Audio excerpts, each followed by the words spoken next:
Je crois que l'année dernière, on parlait de 347 000 cyberattaques, dont 330 000 sur les PME. On parle beaucoup de fuite de données quand c'est des enseignes de grands noms, etc. Effectivement, on communique peut-être pas assez sur toutes les attaques de PME finalement. Je suis très mitigé sur l'open source. Il y a plein de coûts cachés quand on prend une solution open source. Techniquement, elles peuvent être très bonnes, mais par contre, après à maintenir... La base, c'est l'audit. Je veux externaliser, mais je veux externaliser quoi?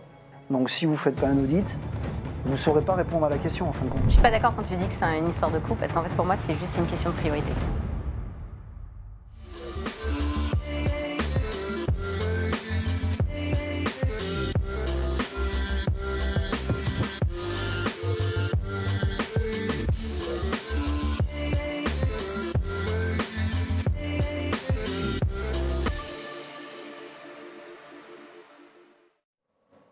Bonsoir à tous et bienvenue à notre nouvelle émission des Tables rondes des experts, l'émission cybersécurité de Risk Intel Media. Ce soir en partenariat avec Adista. En France, les entreprises de moins de 250 personnes représentent 44% du PIB, c'est près de 50% des travailleurs, mais surtout 99,8% des entreprises. Au niveau mondial, c'est peu ou près la même chose, puisque 50% de la valeur ajoutée est faite par des entreprises de moins de 250 personnes. Autrement dit, les entreprises de 250 personnes représentent un poids colossal dans l'économie, et c'est pour ça que nous allons en parler aujourd'hui, notamment avec la notion de cybersécurité. Avec nous 4 experts qui vont d'ailleurs se présenter, et je commence par Jean-Félix Chevassus. Bonsoir à tous, donc je suis Jean-Félix Chevassus, effectivement, directeur offre cybersécurité chez Adista. Adista est un opérateur de services managés pour les entreprises, les PME en France. Voilà, on propose des services d'hébergement, de connectivité, donc de réseau, mais également de téléphonie, et on sécurise le SI de nos entreprises. Donc on les accompagne dans la transformation de leur activité. Merci. Marcel Barelli. Bonsoir à tous, Marcel Barelli, je suis CEO et CISO du groupe Foodex, importateur de produits japonais pour l'Europe. Voilà, bonsoir à tous. Merci. Sébastien Brunin. Donc oui, je suis DSI et RSSI de la société Apsys Cyborg, un acteur du numérique principalement en France autour des solutions de gestion. On propose également de l'hébergement de ces solutions-là. Et donc on a un petit peu comme Adista la même population de clients qui représentent, on va dire, le tissu économique français. Et Charlotte Coilier. Bonsoir à tous, donc Charlotte Coilier, je suis cofondatrice de Datac. Moi, j'ai un parcours assurantiel, même si je suis ingénieure de formation. J'ai travaillé 15 ans dans l'assurance avant de cofonder Datac. Et Datac, c'est quoi? C'est une assurance proactive contre les cyberattaques à destination des entreprises. Eh bien, merci d'être avec nous ce soir. On a des personnes qui sont à distance et qui vont d'ailleurs commenter. N'hésitez pas à nous poser vos questions. Mais je vais commencer par contextualiser peut-être le sujet, puisque ce soir, on va parler, je rappelle le thème, c'est les PDG de PME, des RSSI comme les autres. Bon, on va en parler un peu tout au long de cette émission-là, mais déjà commençons. J'introduisais un petit peu le poids colossal que peut avoir les PME dans le tissu économique. Est-ce que vous pensez aujourd'hui que ces entreprises ont conscience du risque cyber ? Moi, je pense qu'aujourd'hui, les PME n'ont pas pris la mesure du risque cyber, parce qu'elles ne sont pas elles-mêmes encore toutes confrontées à une vraie attaque. Elles le sauront un jour ou l'autre, c'est une question de temps, je pense. Toi-même, Sébastien, tu pourras témoigner dans ta PME, tu as subi une cyberattaque. Voilà, les cyberattaques, on en voit à la télévision, bien sûr, les grands titres sur les grands groupes, les hôpitaux, les collectivités. Mais c'est vrai que les PME pensent que ça ne leur arrivera jamais, malheureusement. Alors je rebondis juste, on n'a pas subi de cyberattaque, mais on a régulièrement des clients qui subissent des cyberattaques. Je pense que ça dépend effectivement du secteur d'activité. On va peut-être pas mettre tout le monde dans le même panier, mais effectivement, il y a une tendance où ce sont des sujets sur lesquels les grandes sociétés, on va dire, se préoccupent, et ensuite, petit à petit, ça descend sur des niveaux de société. Mais il faut effectivement, malheureusement, des exemples pour qu'il y ait une prise de conscience dans les PME. Oui. Alors, c'est intéressant, là, tu parlais des secteurs d'activité. Est-ce que tous les secteurs d'activité sont touchés de la même manière? Ou quand tu disais que ça dépend des secteurs d'activité, tu parlais de la prise de conscience. Il y a des secteurs qui en ont plus conscience que d'autres. Je pense que les secteurs de la tech déjà ont déjà un niveau, on va dire, de connaissances plus évolué. Ensuite, tout dépend aussi je dirais les clients qu'on vise également, parce que si on travaille avec des clients exigeants, forcément, ils vont nous demander également d'avoir un niveau de maturité sur ces sujets-là plus important qu'un client qui n'a aucune sensibilisation sur le sujet, en fait. C'est vrai qu'à distance, justement, Ali qui dit effectivement cela dépend du secteur, je pense. Alors, pour bien commencer l'année, quelles sont les cyberattaques ayant touché les PME qui vous ont le plus marqué en 2024 ? Alors, moi, là, je peux en parler. Déjà, pour rebondir sur le point d'avant, je pense que quand même, les PME aujourd'hui, je crois que l'année dernière, on parlait de 347 000 cyberattaques, dont 330 000 sur les PME. Évidemment, il y a des secteurs qui sont plus touchés. Je penserais par exemple au secteur de la santé, les médecins, les secteurs du chiffre, les avocats, les experts comptables. Mais aujourd'hui, toutes les entreprises peuvent être touchées parce que finalement, les hackers, ils peuvent des fois lancer des cyberattaques comme un chalutier va envoyer un filet. Et en fait, c'est les PME les plus vulnérables qui vont tomber dedans. Nous, chez Datac, donc on est un assureur. En 2024, on a traité à peu près 150 sinistres. Donc, sinistre, ça veut dire cyberattaque. Donc, 3 cyberattaques par semaine en moyenne. Sur celles qui nous ont le plus marqué, je pense aux cyberattaques en cascade. On a eu en février 2024 le tiers payant, enfin 2 prestataires de tiers payants qui sont Viamedis et Almeris, qui ont subi une cyberattaque. Et en fait, ça ne touche pas que ces sociétés-là. C'est pour ça que les PME sont toujours vulnérables. C'est par exemple, nous, on a eu 2 assurés qui sont en fait des mutuelles qui utilisaient ces services de tiers payants. Et en fait, les mutuelles, donc par exemple, on a Complévie qui a accepté de témoigner. Complévie, on les a accompagnés. Il a fallu faire la gestion de crise parce qu'il y a eu 33 millions de données de santé qui ont fuité. On a dû faire la gestion de crise, la notification à leurs clients, mais aussi payer les frais opérationnels ou juridiques que ça a entraîné. Et donc là, j'ai parlé des attaques en cascade, mais je pense aussi, par exemple, d'autres attaques qu'on voit de plus en plus, ce sont les cyberfraudes. Et les cyberfraudes, en fait, ce qu'on voit beaucoup, c'est plus la fraude au président où on téléphone et on demande à l'expert comptable de faire un virement. On voit beaucoup des mails, compromission de mails, où en fait, on envoie un faux RIB. Donc, on a eu ça, nous, c'est par exemple, et là, c'était une petite PME qui loue des bureaux. Et en fait, il y a un hacker qui s'est introduit dans la boîte mail, qui a pu envoyer des mails de cette boîte mail en disant « Le RIB a changé, finalement, le loyer, vous me le versez sur tel RIB maintenant. » Et en fait, pendant 2 mois, la société, elle a eu plusieurs clients et locataires qui ne versaient plus le loyer. Et ça s'est chiffré en dizaines de milliers d'euros parce qu'on a mis 2 mois à s'en rendre compte. Et ça, c'était pas une très, très grosse boîte. D'accord.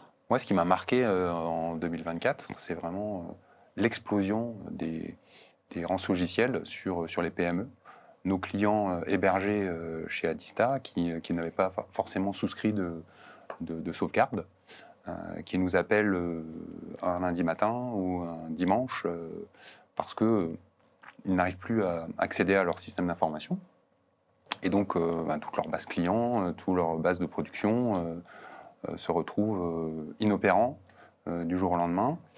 Et ils n'ont pas conscience que finalement, leur système d'information, c'est leur outil de travail. C'est une prise de conscience, c'est une vraie prise de conscience que doivent avoir les PDG aujourd'hui. Et ça manque aujourd'hui. Moi, j'ai subi une cyberattaque. Alors, je n'étais pas ni DSI, j'étais chef de projet chez Altran à l'époque. Ça fait bizarre. J'imagine qu'un PDG qui, le matin, arrive avec ses équipes et dit je ne peux plus rien allumer, ça doit lui faire bizarre. Et j'ai subi cette cyberattaque avec effectivement un petit fichier texte et tout qui va bien, quoi. Donc c'était très compliqué. Et quand il a fallu gérer, en plus Altran, c'était quand même quelque chose qui était une boîte qui était en connexion avec presque beaucoup de grosses boîtes derrière. Donc il y avait un vrai impact derrière. Et ça, c'est aujourd'hui la prise de conscience des PDG sur ces risques-là. Elle doit être aujourd'hui à la hauteur. Et c'est malheureusement pas encore le cas. Aujourd'hui, on est sur cette problématique-là. Et si on ne parle pas de nom de société, mais qu'on classifie par rapport au type d'attaque, en 2024, restent toujours les attaques par phishing, les ransomware et le DDoS. Ça reste des grands classiques, entre guillemets, mais qui touchent toute taille de société, en fait. Mais ce sont des attaques qui arrosent énormément de destinataires. Et finalement, sur un simple clic, sur un mail qu'on va lire trop vite, etc., on peut engendrer derrière, effectivement, de sérieux problèmes pour une société, quoi. Mais pour 2025, j'imagine que les hackers vont nous trouver des petits trucs assez sympatoches qui vont faire qu'aujourd'hui, on va être encore plus embêtés. Il va falloir retrouver encore des protections. Et puis là, on va rentrer dans un cercle encore. On n'a pas fini, quoi. Enfin, on a de beaux jours devant nous au niveau de la cybersécurité, malheureusement. Alors, je vais rebondir sur le commentaire de Laurent, parce que ça va un petit peu avec ma prochaine question. Donc, Laurent qui dit, c'est un commentaire, les PME sont vulnérables car les chefs d'entreprise n'ont pas d'appétence au risque du SSI cybersécurité. Alors, effectivement, donc ça, c'était ma première question et ça revient sur ce que tu parlais tout à l'heure en termes de sauvegarde. Il faut savoir que dans 82% des TPE-PME en France, la gestion de l'informatique est du ressort du PDG. Et il faut savoir qu'il y a une petite actualité assez sympa qui est apparue, d'ailleurs que j'ai sortie la semaine dernière pour parler de cette émission-là, concernant une PME bretonne donc, qui a été victime en 2022 d'un ransomware, en 2020 pardon, d'un ransomware qui l'a bloquée pendant une semaine. Elle n'avait plus accès à ses serveurs et il s'avérait que quelques semaines avant, elle avait fait un changement justement de ses serveurs par un prestataire IT qui ne lui avait pas conseillé de faire une sauvegarde. Elle a donc porté plainte contre ce prestataire IT, estimant qu'il n'avait pas donné les conseils nécessaires. Et d'ailleurs, ce qui est intéressant, donc on pourra débattre, est-ce que c'est la faute du chef d'entreprise ou c'est la faute du prestataire? En tout cas, à l'issue de ce procès-là, le juge a donné raison à l'entreprise puisqu'il a condamné l'entreprise IT. Donc les patrons de PME, donc ça rejoint justement ta question Laurent, les patrons de PME sont-ils assez conscients du risque cyber? Je pense que c'est le devoir de conseil de tout prestataire de services, qu'il soit IT, qu'il soit cloud, etc. Courtier d'assurance. Courtier d'assurance, merci Charlotte, effectivement de le préciser, finalement proposer systématiquement des services sécurisés. Voilà, de la conception by design, des protections d'authentification, des protections de fuite de données, des protections pour lutter. Et surtout, je pense, commencer à faire rentrer ça aussi dans le mœurs de l'acheteur. Donc il est souvent le directeur, le dirigeant de la PME, que ça fasse tilt à chaque fois qu'il fait appel à un prestataire de fournir de la sécurisation, des solutions de sécurité. C'est vrai qu'aujourd'hui, un directeur de PME, ce qu'il va voir, c'est le coût. Et malheureusement, on reste sur cette partie financière. Et un petit dirigeant de PME, avec son budget, il va avoir un coût pour cette prestation. Et aujourd'hui, il va être... on va lui dire, tiens, je vais te mettre une sauvegarde chiffrée, on va mettre un firewall à ce niveau-là. Et lui, il va tout de suite voir le coût. Et c'est là où, justement, notre rôle, alors mon rôle aujourd'hui en tant que CIO, aujourd'hui, c'est d'apporter le commentaire qui va bien derrière ce coût, pour faire en sorte que le coût, entre guillemets, passe pas bien, mais soit un peu atténué et comprennent la raison du pourquoi je vais aller chercher un prestataire comme Adista pour mettre une sauvegarde chiffrée dans le cloud et pourquoi je vais utiliser telle ou telle marque de firewall sur une infra bien spécifique. Et ça, aujourd'hui, c'est notre conseil. Et tu l'as très bien dit, aujourd'hui, vous avez un rôle en tant que prestataire, de conseil auprès de ces PDG, de ces PME, pour justement apporter tout ça. Moi, je ne suis pas d'accord quand tu dis que c'est une histoire de coût, parce qu'en fait, pour moi, c'est juste une question de priorité. Enfin, c'est aujourd'hui, je disais 330 000 PME qui subissent des cyberattaques, et ça va nuire à leur business drastiquement. Elles peuvent, on entend parfois une PME sur deux ne se relève pas. Bon, ça, c'est un chiffre aussi, qui peut être contesté. Ouais. Mais en tout cas, ce qui est sûr, c'est que c'est quand même un risque qui a 10 fois plus de chances d'arriver, en tout cas par rapport à un incendie. Il y a eu 30 000 incendies dans des entreprises l'année dernière, il y a eu 330 000 cyberattaques. Donc, on s'assure, on se protège, je veux dire, c'est la réglementation. On se protège contre l'incendie. Contre l'incendie. La réglementation, mais je pense que c'est un sujet après qu'on va aborder, sujet, effectivement. Mais tu as raison. Aujourd'hui, mais le chef d'entreprise, il va voir l'incendie, il va voir l'assurance de sa flotte automobile, et puis il dit qu'on va lui parler le RIB qui est envoyé à la compta pour changer. ben oui, il va avoir un impact et puis il va se dire mais comment ça peut arriver alors que bon voilà. Et donc c'est tout un En fait, on pourrait aussi estimer quel est le coût de ne pas faire en fait. C'est Ouais. un Voilà, petit c'est peu ça, aussi, c'est ça l'idée, voilà, c'est ça. c'est un exercice qui est difficile, mais ça va marquer les esprits. Ça peut notamment marquer les esprits, autour d'un effectivement. PDG, Ouais, effectivement. Ça, je pense qu'on est tous à contribuer à ça. Nous, par exemple, on a un estimateur de pertes où, en fait, selon le chiffre d'affaires, selon le secteur, effectivement, et le nombre d'employés, on va calculer à peu près combien coûte une cyberattaque. C'est avec les datas qu'on a collectées depuis 6 ans. On sait à peu près combien coûte une cyberattaque en France et on va leur dire, bon, bah voilà, le coût potentiel versus le coût aujourd'hui d'une assurance.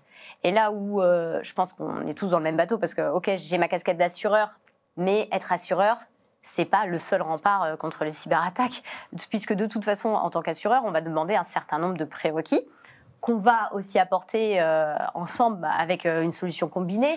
Mais la sauvegarde des données, pour moi, si j'ai 4 conseils à donner aux entreprises, c'est 1, sauvegarde des données, c'est vraiment le plus important. Antivirus, firewall, je ne sais même pas comment on peut faire sans. Ensuite, un changement de RIB, on téléphone. Quand on reçoit un mail qui nous dit « j'ai changé de RIB », moi, je téléphone pas au numéro qui est indiqué dans le mail, évidemment. Je regarde mon contact dans mon portable et je lui téléphone, je lui dis « est-ce que c'est bien toi qui m'as envoyé ce RIB ?» Tu me confirmes et on demande la double vérification. Et le dernier, s'assurer. Sensibilisation, la sensibilisation Et aussi. sensibilisation à Oui. CR5. Alors, et on sensibilisation aux sensibilise. collaborateurs, effectivement. À commencer par le dirigeant aussi. Hein. par le dirigeant. Ouais. Et de tester les sauvegardes, de faire les sauvegardes et les tester. Et C'est très les important. Et sinon, la responsabilité finalement du PDG par rapport au risque cyber, je dirais, elle est la même que dans d'autres domaines. Sur la finance, sur les RH, une société qui va se développer, au bout d'un moment, le PDG va déléguer finalement le pouvoir à un DRH, un DAF, à une organisation qui va le mettre en place. Donc, la cybersécurité, aujourd'hui, c'est vraiment un enjeu pour une entreprise.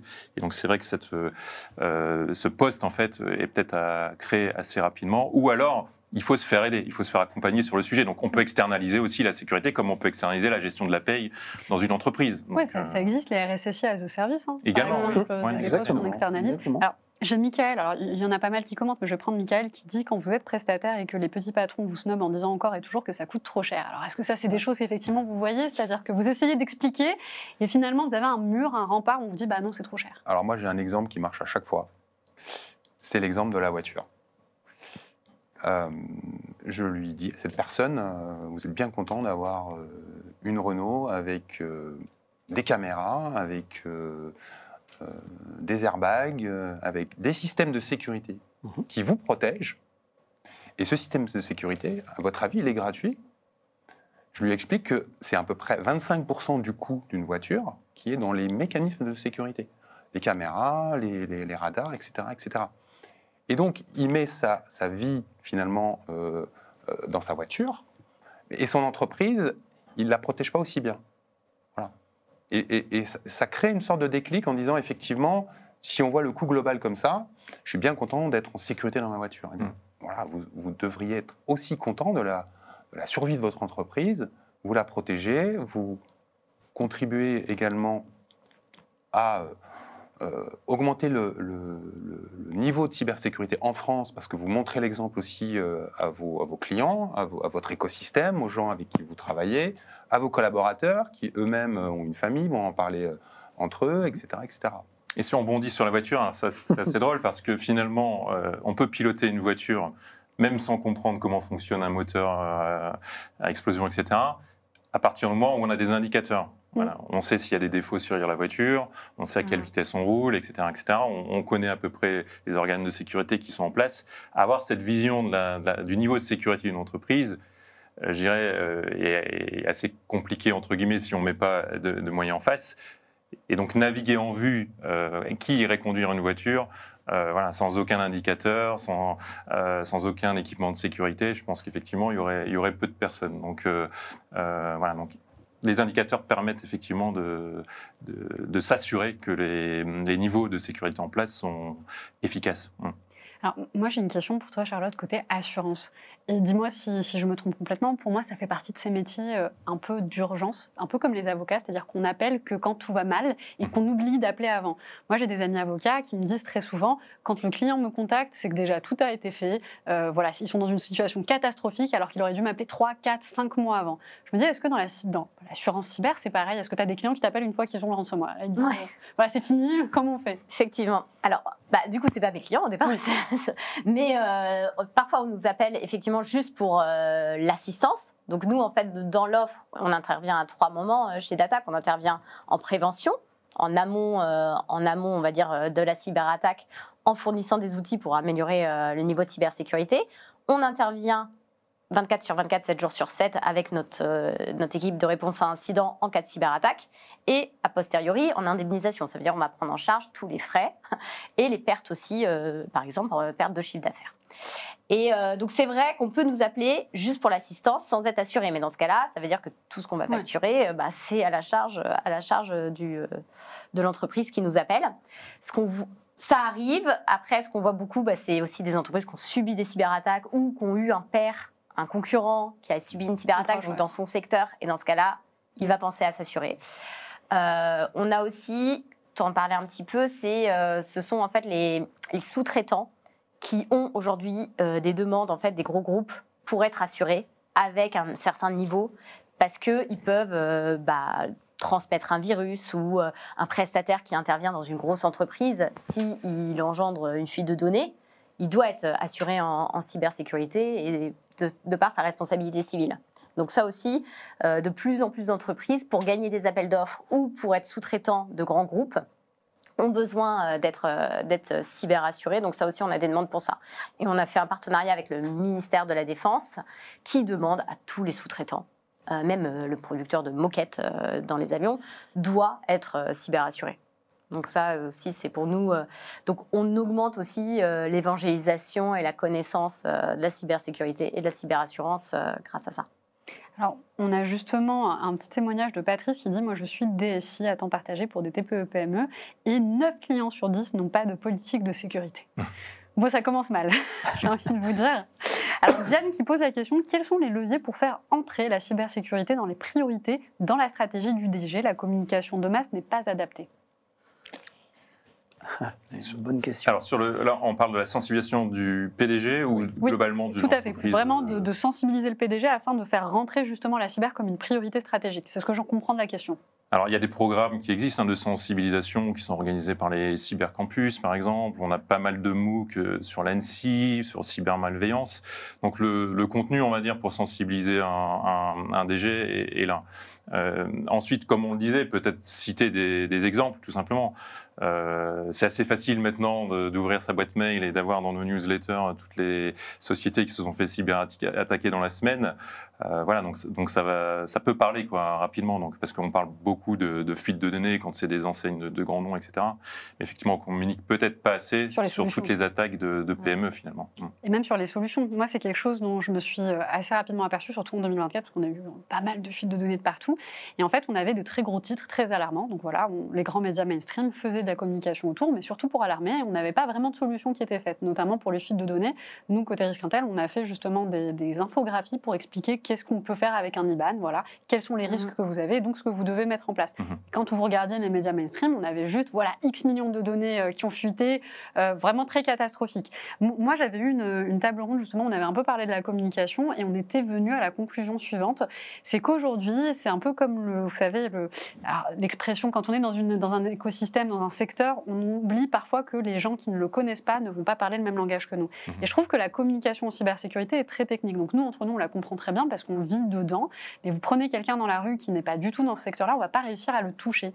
Et je pense que c'est un peu le tournant qu'on a pu faire, notamment quand on a eu des publicités, vous savez, contre les accidents de la route.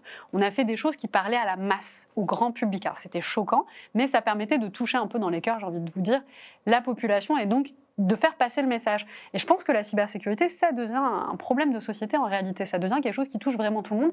Et il faudrait qu'on arrive à créer aussi des campagnes de sensibilisation qui touchent tout le monde. C'est-à-dire qu'on met de côté certains termes, des choses que nous, on comprend entre nous, et qu'on aille un peu, j'ai presque envie de dire, au cœur du sujet, directement dans l'argent. Portefeuille, voilà Voilà ce qui va vous arriver concrètement, même individuellement. 1 000 € pour quelqu'un, c'est énorme. Hein. Individuellement, parce qu'on met toujours des grands chiffres d'entreprise, mais 1 000 € pour quelqu'un, ça reste énorme. Je pense que la communication, la manière dont on communique dans notre secteur devrait un peu changer. Ça, c'est mon avis. Alors, si on fait bien la sensibilisation, finalement, les collaborateurs d'une entreprise deviennent les firewalls humains. Voilà, mais tout à fait. C'est une expression qu'on utilise. Et donc, même nous, à l'intérieur de notre société, on a dû acquérir une plateforme qui nous permet de gérer finalement des programmes de cybersensibilisation.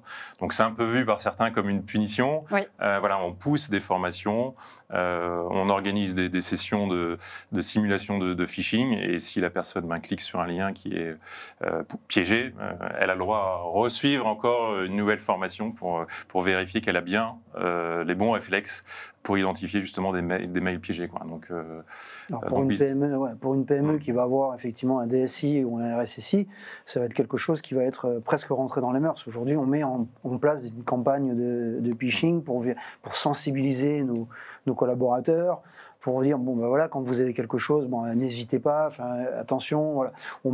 Moi j'ai même vu des outils qui viennent lire le mail avant pour dire attention, c'est pas un mail, parce qu'on commence à voir ça maintenant sur Office, en disant attention, c'est pas un mail que vous recevez souvent, etc., etc. Donc il y a plein d'alertes comme ça qui commencent, et c'est quand même très intéressant parce que ça permet aux collaborateurs de dire bon attends, là j'ai peut-être quelque chose qui est un peu louche, mais on n'est pas à l'abri du fameux RIB. J'ai eu à traiter un problème comme ça, tout simplement parce que l'utilisateur utilisait son mot de passe le même partout, sur tous les sites qu'il peut avoir. Et là, on a un problème. On a un problème d'humain, on va dire, parce qu'il ne voulait pas avoir un mot de passe par application. Et conclusion, il s'est retrouvé sur le dark web avec son mot de passe, et la personne, elle a pris son identité, elle est allée sur son truc, et puis elle a fait ce qu'il fallait faire. C'est là aujourd'hui, cette partie-là, qu'il faut arriver à... Mais ça devient de plus en plus compliqué parce que avec l'IA maintenant, voilà, tout le monde en profite. Les hackers en profitent également, et donc les fautes d'orthographe disparaissent. Voilà, tous les indices en fait qu'on avait par le passé qui nous indiquaient que c'était une tentative de fraude, etc., disparaissent, et donc on doit apprendre aussi à faire avec ces nouveaux usages. Quoi. Donc, je pense que, alors, effectivement, les attaques sont de plus en plus sophistiquées. Par rapport aux artisans, moi, aux artisans de petites PME, j'ai un exemple d'un artisan justement qui nous avait dit. Non, j'ai pas besoin de m'assurer, moi, je suis une toute petite boîte, je n'intéresse personne, je n'ai aucune donnée à cacher, et voilà, j'intéresse personne. Et il a subi une cyberattaque. Et en fait, ce qu'il faut comprendre, c'est que les hackers, ils cherchent pas à savoir si les données sont intéressantes ou pas, mais ils cherchent pas à posséder vos données, ils cherchent à posséder ce dont vous avez besoin pour exercer. Et en fait, quand vous n'avez plus accès à votre planning de rendez-vous, à votre planning de devis ou les contrats de vos clients, mais en fait, vous ne pouvez plus opérer. Donc, et ça marche pour tous les métiers maintenant, un garagiste, un dentiste. Il cherche un levier, c'est tout. Et c'est un levier, et c'est des rançons à 10 000 €, ce qui est beaucoup et pas beaucoup, mais ce qui est beaucoup à l'échelle d'un artisan seul, ce qui reste, mais en même temps accessible pour donner envie de payer, parce que ça serait inaccessible. Je pense que c'est exactement comme ça que on peut tous devenir acteurs de la cybersécurité, et nous tous, collaborateurs, convaincre aussi nos patrons, convaincre les patrons des PME que c'est un enjeu stratégique pour la survie de leur entreprise, que les hackers, c'est pas juste dans les films, ils vont chercher à nuire, et ils attaquent de manière aveugle, sachant que certains vont payer, d'autres vont pas payer, mais dans le lot, comme ils attaquent des millions de personnes presque sans effort technique, puisque maintenant les attaques se trouvent as a service pour quelques euros sur le dark web. Donc c'est un vrai danger pour les dirigeants d'entreprise. Et lorsque les dirigeants d'entreprise ont compris que c'est un enjeu vraiment stratégique et de survie pour eux, à ce moment-là, la solution, elle ne commence pas par des mesures de protection, elle commence par de l'organisation, elle commence par de la gouvernance, elle commence par de l'analyse de risque, elle commence par... voilà. Et là encore, c'est du conseil parce que ce n'est pas leur métier. C'est ça. Je repense au témoignage, ce que tu disais. Là, où c'est très difficile, je trouve, enfin nous en tout cas, là, sur les 156 qu'on a eu cette année, on a demandé qui voulaient bien témoigner. On a essayé de faire un peu de contenu grâce à ça et des témoignages. On en a eu 2. J'en ai parlé Complévi tout à l'heure. On a aussi Green Drive, qui est un site e-commerce de vente d'accessoires Tesla, le leader en Europe, présent dans 27 pays. Qui a subi une attaque DDoS, qui a eu son site paralysé et qui a bien voulu témoigner de comment on l'a assisté, comment on l'a fait repartir très rapidement. Mais c'est 2 sur 150. Et en fait, je pense qu'on parle plus facilement si on a eu un accident de voiture que si on a une cyberattaque, parce qu'on a très très peur du risque d'image. Oui, c'est un peu honteux. Ça reste tabou. Hein. Mais ensuite, il y a peut-être un parallèle qu'on peut faire avec la santé, c'est-à-dire que aujourd'hui, vous faites un bilan de votre santé personnelle. Vous avez plusieurs choix. Vous pouvez aller sur Internet, consulter par rapport à quelques symptômes ou autres. Voilà. On ne va pas citer quelques sites qu'on connaît très bien, qui peuvent souvent nous alarmer d'ailleurs. Ou alors, on va voir un vrai professionnel de santé. Et je pense qu'effectivement, comme le disait Jean-Félix, il faut commencer par une gouvernance. Et dans la gouvernance, je pense que la première étape, c'est d'avoir un diagnostic. Quel est finalement mon niveau de sécurité à aujourd'hui et quelles sont mes actions prioritaires à démarrer rapidement. Ajouter une solution de cybersécurité supplémentaire, est-ce que c'est vraiment cette solution-là qui va répondre à un risque important ? Finalement, c'est un peu ce qu'on disait tout à l'heure, sans indicateur, on navigue un peu à l'aveugle. C'est pareil pour la gouvernance de cybersécurité. Donc, se faire aider par un diagnostic. En plus, certaines régions, je pense également, octroient des aides pour justement faire appel à de la prestation cyber. Donc voilà, donc ça peut se faire aussi en plus avec des enveloppes budgétaires, pas forcément très élevées.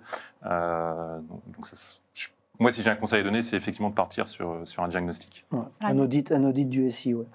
Il y a une petite conversation qui s'est faite à distance que je trouve pas mal. Donc, on a un premier commentaire, alors je ne vais pas vous le lire en entier, mais d'un internaute qui, justement, mettait en avant le coût en fait, d'une cyberattaque et disait est-ce qu'il n'y a pas finalement juste eu un choix qui s'est fait de ça va me coûter tant, je provisionne ça quelque part et puis je verrai si la situation arrive. Ça peut être. Hervé qui pose aussi la question du coup, qui dit PDG sensibilisé ou tout est là pour qu'il soit sensibilisé, le coût cyber au quotidien versus prix du sinistre, est-ce que le PDG aurait-il déjà positionné le curseur ? Effectivement, est-ce qu'on n'a pas aussi peut-être chez certains cette approche-là ? Mais comme tout. Dès que quelqu'un va prendre une assurance, il va dire est-ce que je prends une assurance routière ? On revient sur la voiture. Je prends une assurance routière, je prends une assurance full. Qu'est-ce que je fais ? C'est quoi mon risque ? Qu'est-ce que je risque ? Je vais pas rendre. Ah oui, je vais avoir une caution. Tiens, je vais payer. Voilà. C'est un risque, mais le PDG aujourd'hui, il est dans cette vision-là. Il doit avoir cette stratégie aujourd'hui financière et de se dire je pèse le pour, le contre. Mais je reviens sur ce que tu disais. Tu as raison sur le fait qu'aujourd'hui, un audit du SI aujourd'hui reste obligatoire pour savoir où c'est qu'on doit mettre les briques, les protections. Est-ce qu'il a le bon éclairage sur le risque qu'il prend par rapport à ses clients, par rapport à ses collaborateurs ? Voilà. C'est le problème, c'est la confiance. Alors là, je rentre après dans un autre domaine qui est la confiance aujourd'hui que tu vas avoir. Exactement. Nous, en tant que DSI, vis-à-vis du PDG et des membres des COMEX, mais surtout le PDG ou le directeur d'une petite entreprise vis-à-vis de son prestataire, vis-à-vis de toi. Oui. Est-ce que je fais assez confiance aujourd'hui pour donner les clés, en fin de compte, à un prestataire extérieur ? Donc ça, c'est encore un sujet aujourd'hui et on en revient. Mais je pense qu'aujourd'hui, on arrive sur l'assurance qui va se passer aujourd'hui, c'est ce qu'on a vécu avec toutes les assurances et toutes les normes qui sont arrivées petit à petit aujourd'hui dans les entreprises, à dire il faut vous assurer contre l'incendie, il faut vous assurer contre le truc, ça. Et aujourd'hui, je pense qu'on y arrive, et on y arrive malheureusement un peu comme ça, mais on y arrive, et on arrive tout doucement à prendre les bonnes, en disant attention, l'assurance est celle-là. Il va falloir prendre ça comme assurance parce qu'on a ça, mais pour ça, il faut ça, etc. Et voilà, on va prendre une assurance et ça sera l'assurance. La difficulté dans tout ça, c'est qu'on parle de risques, mais donc on peut parler de gestion des risques, etc. Mais est-ce qu'on est sûr d'avoir listé l'ensemble des risques ? Est-ce qu'un PDG a la compétence finalement pour lister l'ensemble des risques ? Moi, je ne pense pas. Donc, on est, pour moi, obligé de se faire accompagner sur ce. Ou alors, il prend la liste et il dit alors, le premier choix, c'est phishing. Alors, est-ce qu'on est bon pour le phishing ? Voilà, on ne s'en sort pas là. Parce que malheureusement, c'est ce que je disais en introduction, les hackers aujourd'hui, c'est tous les jours qu'ils inventent des trucs et ils vont malheureusement plus vite que la musique. Et là, aujourd'hui, oui. Mais si on arrive à bloquer au moins les premiers, ben voilà, on arrivera au moins à bloquer. Alors justement, je voudrais revenir un petit peu sur la partie assurance. Donc, est-ce que les compagnies d'assurance offrent-elles des solutions qui sont adaptées pour les TPE-PME? Le risque cyber est-il vraiment même assurable? Donc là, je partage justement à l'écran une coupure d'article avec le public qui montre justement que l'assurance cyber représentait 14 milliards de dollars de primes en 2023. D'ailleurs, les États-Unis captaient 50% des primes émises dans le monde. Donc voilà, est-ce que c'est adapté aux TPE-PME? Est-ce que vraiment on peut assurer un risque cyber? Alors, c'est vraiment une question qu'on s'est beaucoup posée, effectivement, et les assureurs se l'ont beaucoup posée parce que, en fait, en 2020-2021, il y a eu beaucoup de cyberattaques. Ça a été augmenté par 4 le nombre de cyberattaques et le coût, et les assureurs ont perdu de l'argent. Parce qu'il y avait peu d'entreprises assurées, mais quand même celles qui se sont assurées. Il y a eu des très gros sinistres, comme on a entendu Saint-Gobain, et je ne vais pas tous les citer.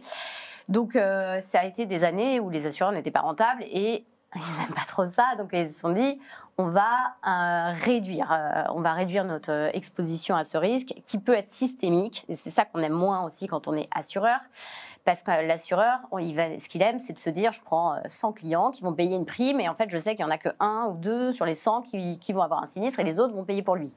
Le problème, c'est que quand on a eu des NotPetya ou des virus en fait, qui se propagent comme une épidémie, les assureurs se disent, mais en fait, tout le monde peut être attaqué d'un coup.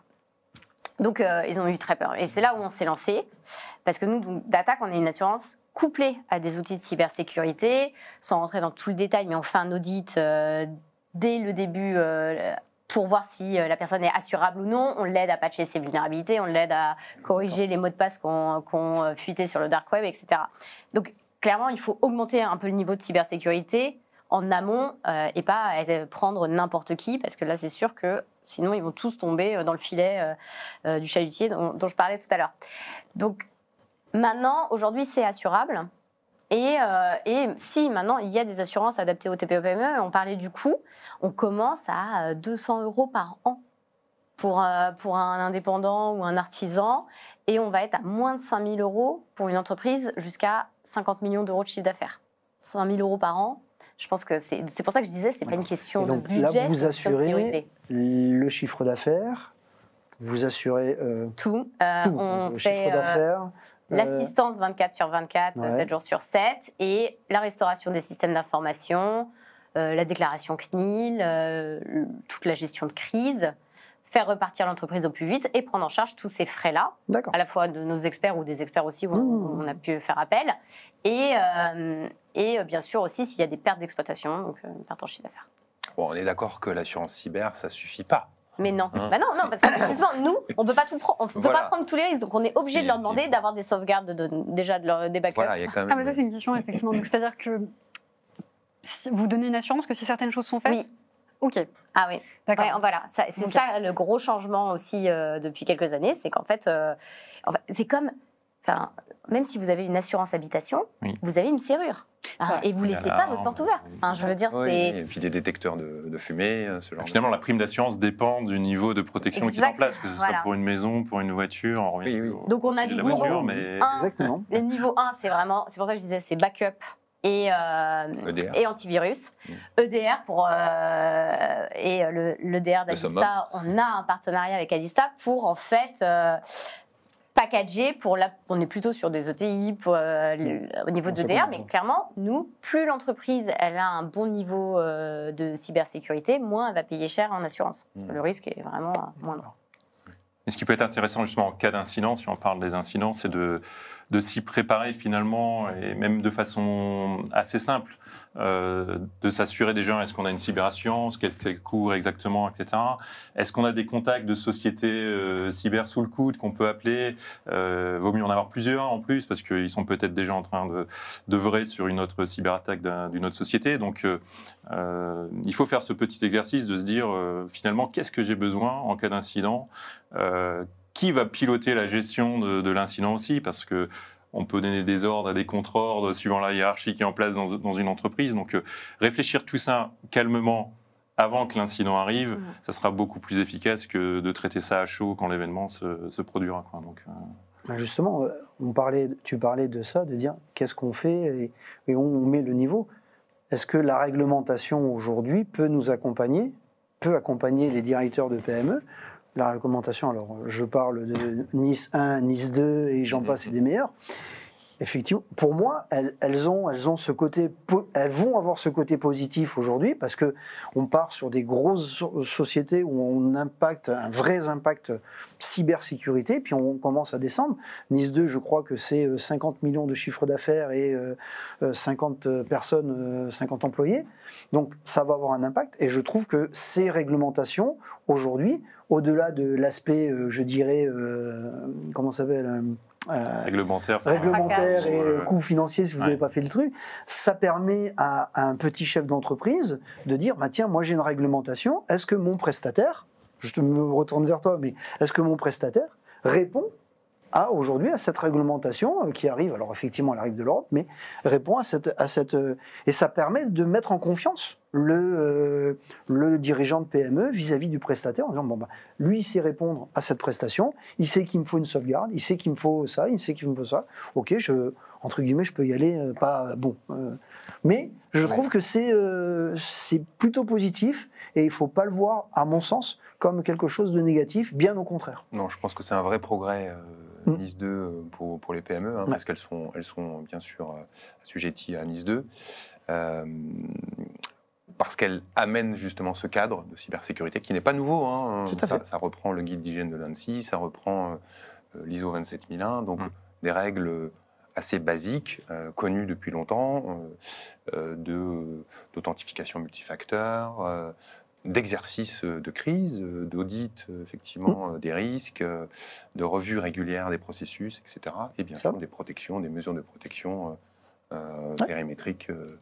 Ce qui est compliqué, c'est de ne pas être bien préparé en fait, à ces réglementations-là et de se retrouver demain avec un client qu'on signe et on se rend compte que dans le contrat, finalement, il y a des petites clauses qui disent vous devez respecter. Parce que finalement, la cybersécurité, c'est une supply chain. Donc même en tant que petit, on peut travailler avec des sociétés plus grandes.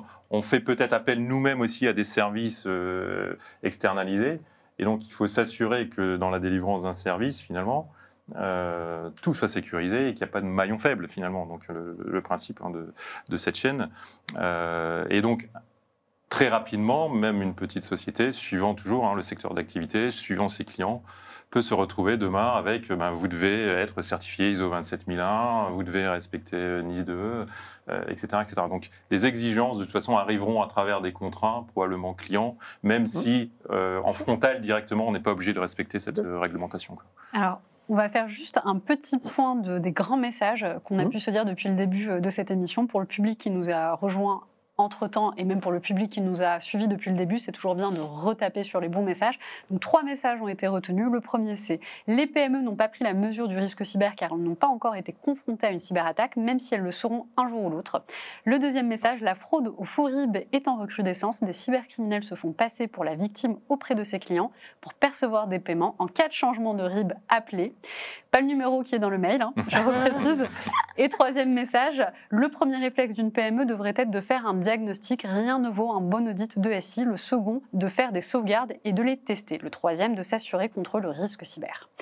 Alors, on reprend donc pour les quelques questions qu'on a avant la fin de cette émission. Et je voulais notamment parler des coûts parce que, voilà, on en a un peu parlé au départ, mais la réalité, c'est qu'il y a un coût financier derrière. Est-ce que le coût des solutions de services cyber est-il aujourd'hui adapté aux TPE-PME ou sont-elles un peu ignorées par le manque d'intérêt business ? Alors nous, notre cœur de cible, ce sont les PME justement. Donc c'est pour ça qu'on a essayé d'être innovant et puis de créer des packages aussi pour regrouper ensemble des technologies, pour être dans une approche vraiment adaptée aux PME, avec des coûts plutôt à l'utilisation, plutôt des coûts en abonnement. Ça marche beaucoup, c'est plus facile aussi à mettre dans un budget pour une PME. C'est vraiment les solutions nous qu'on propose aujourd'hui avec différents niveaux de protection, bien sûr, avec soit de l'astreinte 24/7 pour les PME qui en ont besoin, qui ont un peu plus, qui ont un peu plus de moyens. On peut également manager la cybersécurité de nos clients. Ça va être un peu plus cher, bien sûr, que simplement fournir la solution sur une licence. Et puis également, on peut donner en option du SOC managé, qui permet là aussi de répondre aux incidents à la place de nos clients, parce que lorsque l'incident arrive, il faut être très très rapide, éviter que l'incident se propage. Mais ça a un coût. Aujourd'hui, tout ça, c'est un coût pour l'entreprise. Je le disais au début, c'est un coût. C'est voilà, on est plus habitué à un dirigeant aujourd'hui. Il achète un PC, vous avez un antivirus dedans, il est inclus, c'est une espèce de truc. Voilà, c'est l'antivirus. Bon, j'ai un antivirus, c'est bon. Voilà. Mais après derrière, il faut avoir ce dialogue avec le directeur, disant voilà, moi je vais mettre ça en place, je vais mettre des sauvegardes chiffrées, parce que vous parlez de sauvegarde, mais il faut penser que je peux avoir une sauvegarde tous les jours, tout ça, mais si le hacker il s'est introduit il y a 6 mois, vous avez 6 mois de sauvegarde avec le virus à l'intérieur. Donc c'est très important. Par contre, ça effectivement, ça a un coût aujourd'hui, et en fonction, et là moi je mettrais plusieurs cases en fonction de la catégorie de la PME. Effectivement, les gens qui sont dans la tech, ils sont un peu plus, ils sont plus, on va dire, ils ont plus d'appétence sur le sujet à la cybersécurité. Mais derrière, en fonction de l'impact que ça peut avoir sur la société, et forcément, plus le chiffre d'affaires est important, plus vous avez un risque important. Et là, effectivement, le coût, il faudrait même pas qu'on en discute, quoi. C'est quelque chose, voilà. Alors, tout dépend qui chiffre la solution finale. Exactement. Il faut avoir des partenaires adaptés à sa taille d'entreprise, etc. Il y a des solutions de cybersécurité qui ne sont pas du tout adaptées pour le tissu PME, etc.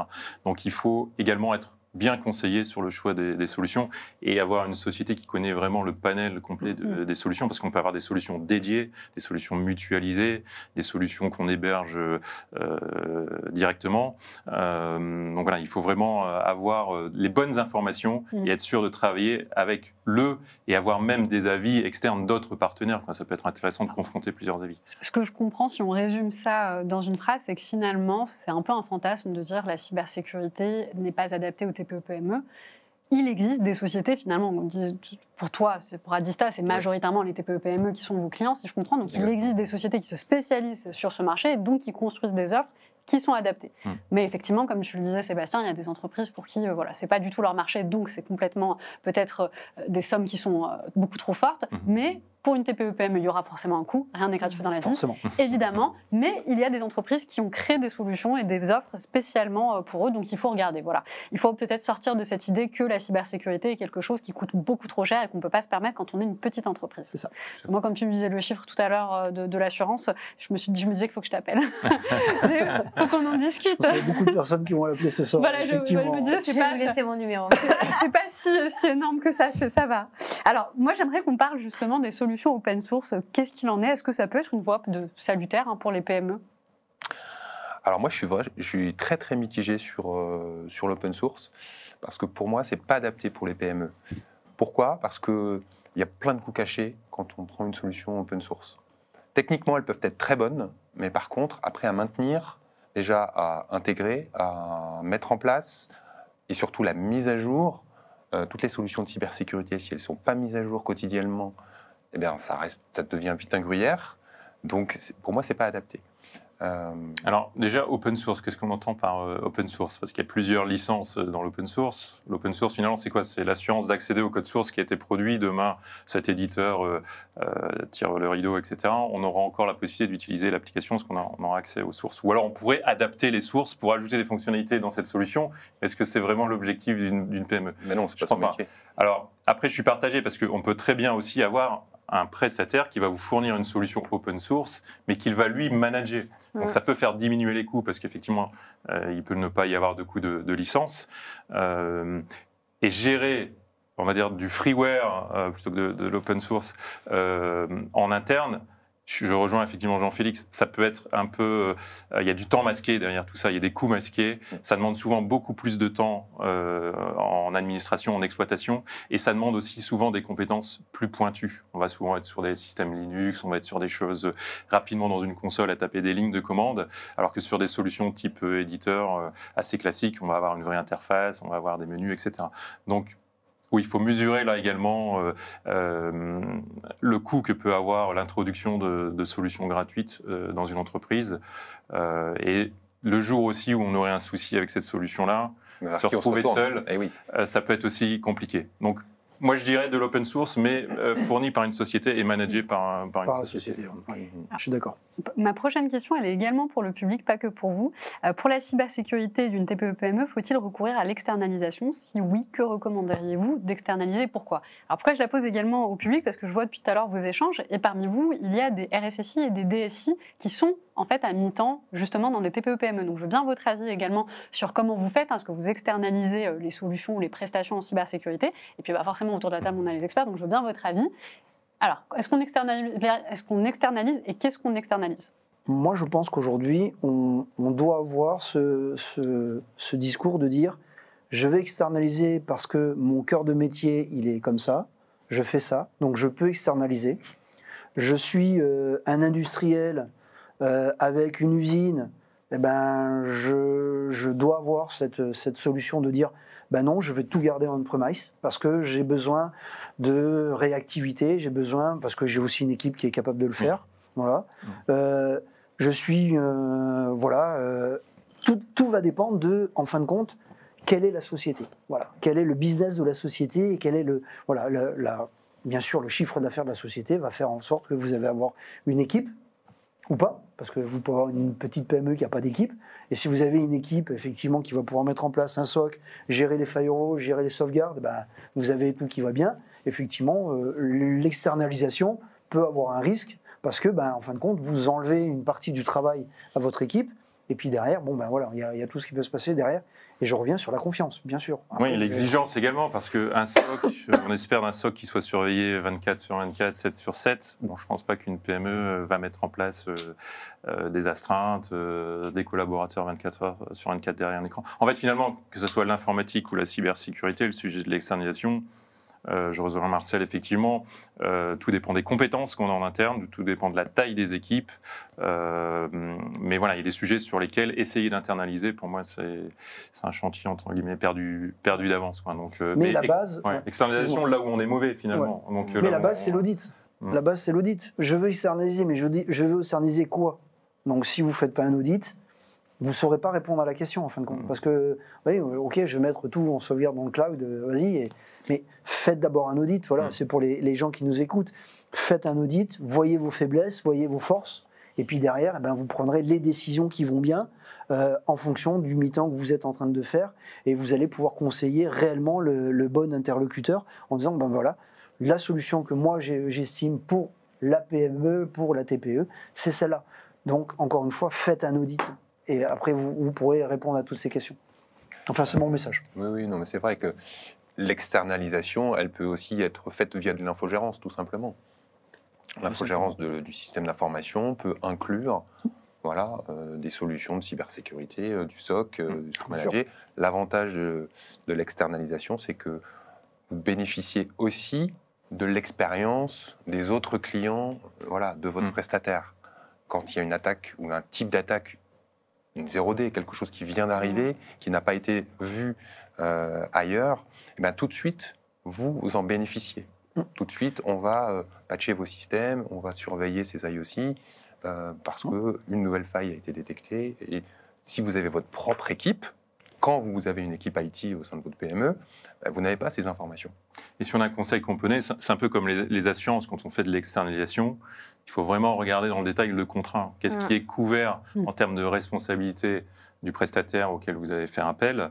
Et le mieux, c'est d'avoir, entre guillemets, une matrice RACI assez connue, on va dire, dans le milieu de l'informatique, pour que ça soit clair qui est responsable en cas de tel événement, etc., notamment en cas de risque de menaces et d'attaques cyber. est-ce que votre prestataire garantit, par exemple, qu'il va pouvoir restaurer l'ensemble de vos données, qui est quand même un sujet, on va dire, basique. Bien sûr. C'est la base. Donc, s'il y a une petite clause qui dit on fera de notre mieux pour restaurer, mais peut-être qu'on n'y arrivera pas. Faut des fois traduire le discours juridique, c'est un peu compliqué. Mais en tout cas, voilà, si j'ai un conseil à donner, c'est de passer du temps sur les contrats. Peut-être également là, de se faire aider aussi, malheureusement, encore faire de la paix à l'externe, mais se faire aider sur la lecture du contrat. C'est important en fait. Oui. Alors, à distance, on nous dit un diagnostic, la surveillance des menaces, c'est externalisable. Alors, j'ai eu également une question du public qui est présent dans la salle, justement, en bas, donc de Joanne, qui dit « Quid de la sécurité et son management, entre parenthèses, sauvegarde exportable en local, restauration, etc., sur des Office Cloud type Office 365 ou Google Workplace ?» Alors, est-ce qu'on parle de sauvegarde ou stockage? Alors, qu'est-ce qu'on me met? On me met sauvegarde et restauration. On peut très bien avoir une donnée en local sur un poste et avoir une copie dans le cloud. Donc déjà, le stockage principal est sur l'ordinateur et on peut considérer que c'est une copie. Est-ce que c'est une sauvegarde?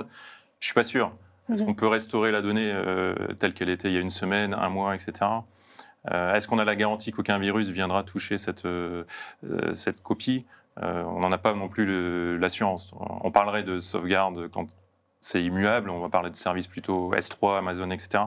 Ça reste une copie finalement. Donc on n'a pas la garantie pour moi totale que ce fichier-là, en fait, ces fichiers-là ne seraient pas touchés par une attaque. Donc on est plutôt sur de la géolocalisation de data à 2 points différents, mais pour moi, ça reste du stockage. On n'est pas sur une solution de sauvegarde. D'ailleurs, ce n'est pas nommé solution de sauvegarde par l'éditeur. Parce qu'aujourd'hui, on a la possibilité de faire des sauvegardes. Je parle d'Office 365, de faire des sauvegardes de tout ce qui est l'environnement Office 365. Oui. Je passe au OneDrive. Mais c'est un service de sauvegarde proposé par Microsoft supplémentaire. ou d'autres. Donc ça veut dire que si ça existe, ça veut dire qu'effectivement, c'est pas une sauvegarde. Et de toute façon, Microsoft aujourd'hui nous sauvegarde qu'à 30 jours. Mais donc, ça veut dire encore une fois, il faut regarder les clauses du contrat Microsoft. Qu'est-ce qu'ils garantissent dans la licence que tu as pris avec Microsoft? Est-ce qu'ils garantissent qu'ils ne vont jamais perdre aucune donnée? Je vous laisse tous vérifier. Alors, Après, là, pour être moins anxiogène, en tout cas, nous, une PME qui nous dit j'ai toutes mes données sur le cloud Google ou AWS, on dit que c'est bon. Quand même, le jour où AWS tombe, et ils ont quand même une sauvegarde qu'on peut restaurer. En tout cas, moi, j'ai plus confiance en ça que sur le disque dur qui branche. Donc, on préfère ça. Et ça, en tout cas, nous, ça passe comme OK sur le prérequis. Alors, pour la question que j'avais posée au public, et après, je passerai à ma dernière question. La plupart, quand même, sont plutôt d'accord sur le fait que, dans un premier... En fait, ça va dépendre de l'entreprise, si on externalise ou pas. Et du coup, il est important de faire un audit et faire une analyse des risques pour pouvoir trancher. Alors, justement, puisqu'on était sur la question des clouds, je finis avec cette petite question. Le cloud est-il la solution pour gérer sa TPE-PME en toute sérénité? Est-ce que cela pose un problème en termes de souveraineté? Alors, le cloud, oui, je pense que c'est une très très bonne solution. Alors... Premièrement, parce que l'outil cloud permet d'être à jour en permanence. Si on parle des solutions de sécurité cloud, si par exemple on parle de protection SSE, protection de l'utilisateur, protection des flux, protection d'accès au cloud, etc. La solution cloud, par rapport à une solution on-premise, comme un firewall, elle sera toujours plus à jour dans le cloud. Après, pour la question de souveraineté, là aussi, il faut regarder les contrats, il faut regarder où sont stockées les données, où sont traitées les données, où sont sauvegardés les logs également. Tout ça, c'est important de le regarder. C'est pour ça que nous, on a fait le choix d'héberger toutes nos solutions de cybersécurité pour nos clients dans nos data centers en propre, en France, chez Adista. Donc, nos clients ont l'assurance que leurs données restent en France. Et la souveraineté est ainsi garantie. Tu n'as pas tout au même endroit. Tu n'as pas tous tes data centers au même endroit. Non, il y a plusieurs data centers en France, heureusement. On en a 14. Non, c'est bien de préciser, il faut préciser. Tu précises là aussi. Sinon, j'étais plus assuré, c'est ça. Écoutez, merci beaucoup en tout cas d'avoir répondu à mes questions. Merci également au public qui était à distance. J'ai pris vraiment plaisir à vous lire, à lire vos commentaires, vos questions. Malheureusement, on n'a pas pu toutes les poser. Donc ce soir, on était en partenariat avec Adista. Vous retrouverez d'ailleurs le replay la semaine prochaine sur notre chaîne YouTube. N'hésitez pas à vous y abonner, à commenter, à nous dire ce que vous en pensez, à liker, à partager. Ça nous donne de la force et ça nous permet de vous proposer un contenu de qualité. Si vous voulez aller un petit peu plus loin sur cette thématique, sachez qu'Adista vous propose un livre blanc. Parmi vous, beaucoup ont déjà coché la case oui pour le recevoir. Ceux qui ne l'ont pas fait et qui le veulent, n'hésitez pas à m'envoyer un mail. Et entre-temps, je vous dis bonne soirée et à notre prochaine émission qui aura lieu le 11 février. Bonsoir.